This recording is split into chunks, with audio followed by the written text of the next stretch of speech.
The hardship will end. It will end soon. Normal life will return, and our economy will rebound very, very strongly. But right now, in the midst of this great national trial, Americans must remain united in purpose and focused on victory. To every single American, please know that the sacrifice you're making at this time is saving lives, many, many lives. It's very important that we totally protect our Asian American community in the United States and all around the world. They're amazing people, and the spreading of the virus is not their fault in any way, shape, or form. They're working closely with us to get rid of it. We will prevail together. It's very important. From the beginning, we have been working closely with our nation's best scientists and medical professionals, and we will continue to do so until we have defeated the virus. Our public health experts, who are terrific, are studying the variation in the disease across the country, and we will be using data to recommend new protocols to allow local economies to cautiously resume their activity at the appropriate time. We also have a large team working on what the next steps will be once the medical community gives a region the okay, meaning the okay to get going, to get back. Let's go to work. Our country wasn't built to be shut down. This is not a country that was built for this. It was not built to be shut down. My administration continues to work with Democrats and Republicans to reach an agreement on an urgent relief bill for the millions of American workers and small businesses and large businesses that were badly affected by the medical difficulty that we've had. If you had a viable business in January, we are committed to ensuring the same is true in the coming weeks. In fact, we want to make it even better than it was before, and we're doing things to help in that regard. America will again and soon be open for business, very soon. A lot sooner than 3 or 4 months that somebody was suggesting. A lot sooner. We cannot let the cure be worse than the problem itself. We're not going to let the cure be worse than the problem. At the end of the 15-day period, we'll make a decision as to which way we want to go, where we want to go, the timing, and essentially we're referring to the timing of the opening, essentially the opening of our country, because we have it pretty well shut down in order to get rid of this invisible enemy. 2 weeks ago, we moved at record speed to pass paid sick leave and paid family medical leave and approved $8 billion, including money for the development of treatments and vaccines, and we're doing tremendous work on both fronts. The vaccines are coming along very quickly. Now Congress must demonstrate the same bipartisanship again and join together to pass the Senate bill as written and avoid playing any more partisan games. They have to get together and just stop with the partisan politics. And I think that's happening. I got a call a little while ago. I guess they're getting closer. It should go quickly. And it must go quickly. It's not really a choice. They don't have a choice. They have to make a deal. This should not be a time for political agendas, but rather one for focusing solely and squarely on the needs of the American people. We are going to save American workers, and we're going to save them quickly. And we're going to save our great American companies, both small and large. This was a medical problem.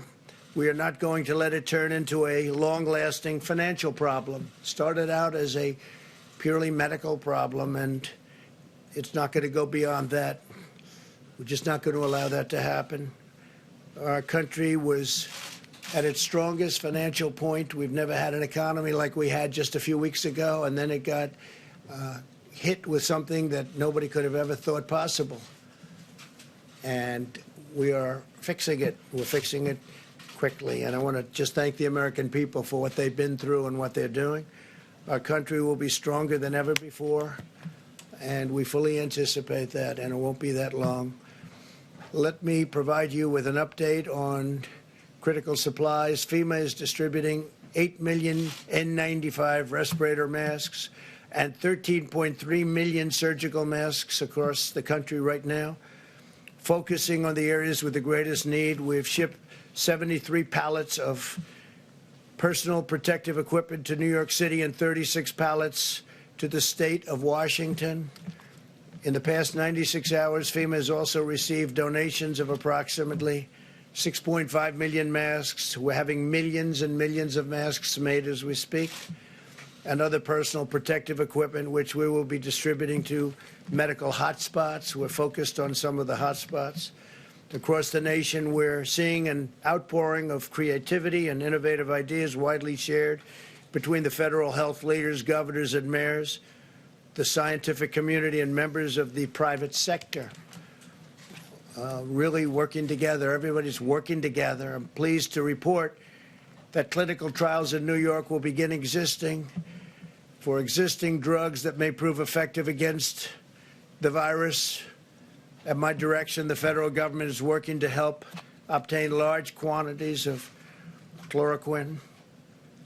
And you can look from any standpoint tomorrow in New York.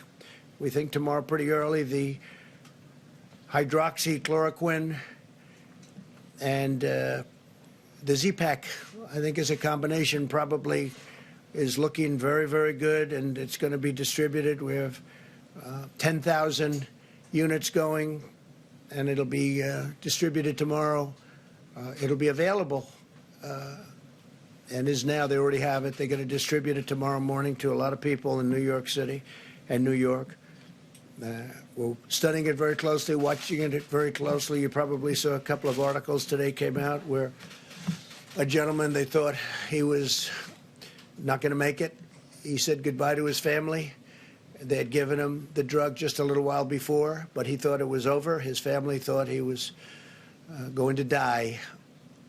And a number of hours later, he woke up, felt good. Then he woke up again, and he felt really good, and he's in good shape. And he's very happy for this particular drug that we got approved in record-setting time. There's never been anything even close to it.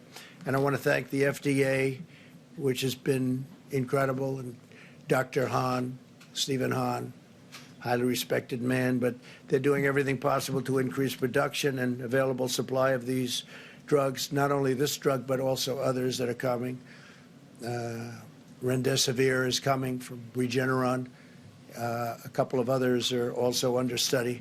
But the one that I'm very excited about right now is the one we just mentioned, and I think there's a real chance. I mean, again, we don't know, but there's a real chance that it could have a tremendous impact. It would be a gift from God if that worked. It would be a big game changer. So we'll see. But distribution starts tomorrow morning early in New York, and I think a lot of people are going to be, hopefully they're going to be very happy with the result, but we're all going to be watching closely. It's something we have to try. It's been very, very successful in malaria, very, very successful. And countries with malaria have had a interesting thing happen. They take this particular drug. It's a very powerful drug. And there is very little semblance of the virus in those countries. And there are those that say because this drug is very prevalent because of the malaria. So we'll see what happens.